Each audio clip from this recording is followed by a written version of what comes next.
Assalamualaikum warahmatullahi wabarakatuh. Salam sejahtera bagi kita semua. Shalom, Om Swastiastu, Namo Buddhaya, dan salam kebajikan. Baik, sebelumnya kami dari kelompok Aicha Ais akan mempresentasikan materi mengenai jaminan. Namun sebelum itu, tak kenal maka tak sayang, izinkan kami untuk memperkenalkan diri. Perkenalkan, saya Muhammad Ramadan Fadoli dengan NPM 2412011553 dan rekan saya Firna Hairina dengan NPM 2412011550. Rekan saya yang selanjutnya adalah Made Ratna Dewi dengan NPM 2412011129. Materi pertama mengenai arti penting lembaga jaminan. Untuk mengetahui arti penting keberadaan lembaga jaminan, kita harus mengetahui apa sih lembaga jaminan itu. Jadi, lembaga jaminan adalah suatu mekanisme hukum yang memberikan jaminan atau kepastian bagi kreditur atau si pemberi pinjaman bahwa haknya akan dipenuhi oleh debitur. Jika debitur prestasi atau gagal bayar, maka kreditur berhak mengeksekusi jaminan tersebut. Materi selanjutnya yaitu mengetahui tentang perkembangan lembaga jaminan. Lembaga jaminan di Indonesia telah mengalami perkembangan, baik dalam bentuk maupun landasan hukumnya. Awalnya hanya dikenal dalam bentuk jaminan kebendaan tradisional seperti gadai dan hipotek. Kemudian berkembang menjadi bentuk-bentuk modern, seperti 1. Fidusia, diatur dalam Undang-Undang Nomor 42 Tahun 1999. Lalu yang kedua, ada hak tanggungan atas tanah, diatur dalam Undang-Undang Nomor 4 Tahun 1996. Lalu yang ketiga, ada jaminan fidusia elektronik sesuai dengan perkembangan teknologi. Lalu yang keempat, jaminan personal seperti mortgage atau penanggungan. Perkembangan ini mengikuti kebutuhan masyarakat modern, perkembangan dunia usaha, dan kebutuhan akan sistem jaminan yang lebih efisien, transparan, dan aman secara hukum. Baik, yang selanjutnya adalah membedakan jaminan yang lahir dari undang-undang dan yang lahir dari perjanjian. Yang pertama berdasarkan aspek dasar hukumnya. Jaminan yang lahir dari undang-undang langsung ditentukan oleh undang-undang. Jaminan yang lahir dari perjanjian dibentuk atas kesepakatan para pihak.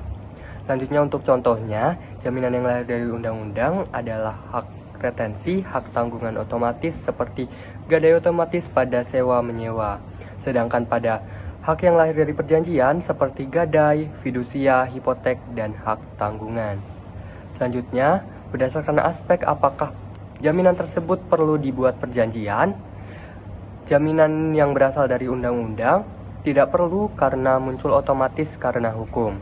Selanjutnya, jaminan yang lahir dari perjanjian perlu adanya perjanjian yang tertulis.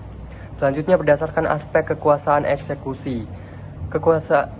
Kekuatan eksekusi jaminan dari undang-undang tergantung dari aturan UU tersebut. Selanjutnya, jaminan dari perjanjian umumnya bisa dieksekusi langsung jika ada akte otentik. Selanjutnya, berdasarkan aspek contoh hukum, yakni pada jaminan yang lahir dari undang-undang pada pasal 1152 KUH Perdata, hak retensi. Selanjutnya, pada jaminan yang lahir dari perjanjian, contoh hukumnya adalah pada UU Fidusia dan UU Hak Tanggungan. Baik, jadi jaminan dari undang-undang muncul secara otomatis karena aturan hukum, sementara jaminan dari perjanjian menentukan kesepakatan eksplisit dari para pihak. Keduanya penting untuk melindungi hak kreditur dan menjaga kepercayaan dalam transaksi hukum. Lanjut, pada materi kedua ada penggolongan lembaga jaminan. Yang pertama, mengetahui tentang jaminan umum dan jaminan khusus. A. Jaminan umum atau Allgemeine Sicherheit diatur dalam pasal 1131 KUH Perdata, di mana semua harta kekayaan debitur, baik yang sekarang maupun yang akan datang, menjadi jaminan bagi seluruh utangnya. Ini tidak memerlukan perjanjian khusus dan tidak menunjuk benda tertentu.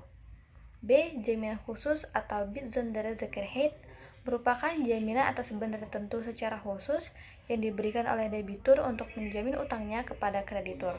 Contohnya gadai, hipotek, fidusia, hak tanggungan, dan ini lebih menjamin kepastian bagi kreditur dibanding jaminan umum. 2. Mengetahui tentang jaminan kebendaan dan jaminan perorangan.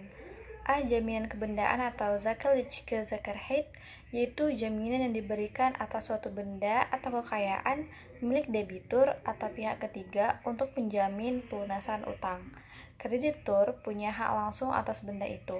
Contohnya gadai, hipotek, fidusia, hak tanggungan. Dan ini dapat dieksekusi meskipun debitur pilot. Lalu materi selanjutnya yaitu jaminan perorangan atau personalized security. Jaminan yang diberikan oleh orang lain atau penanggung atau borg kepada kreditur untuk melunasi utang debitur jika debitur tidak mampu bayar. Contohnya, mortgage atau penanggungan. Lalu yang kedua, berlaku prinsip subsidiaritas, artinya penanggung baru dimintai tanggung jawab setelah debitur gagal bayar. Lalu materi selanjutnya yaitu mengetahui tentang jaminan benda bergerak dan tidak bergerak. Benda bergerak yaitu benda yang bisa dipindah-pindahkan seperti kendaraan, mesin, perhiasan, dan lain-lain. Jaminannya yaitu gadai dan fidusia. Lalu bisa bersifat berwujud atau tidak berwujud seperti piutang atau saham. Lalu yang selanjutnya benda tidak bergerak. Benda yang tidak bisa dipindahkan seperti tanah dan bangunan.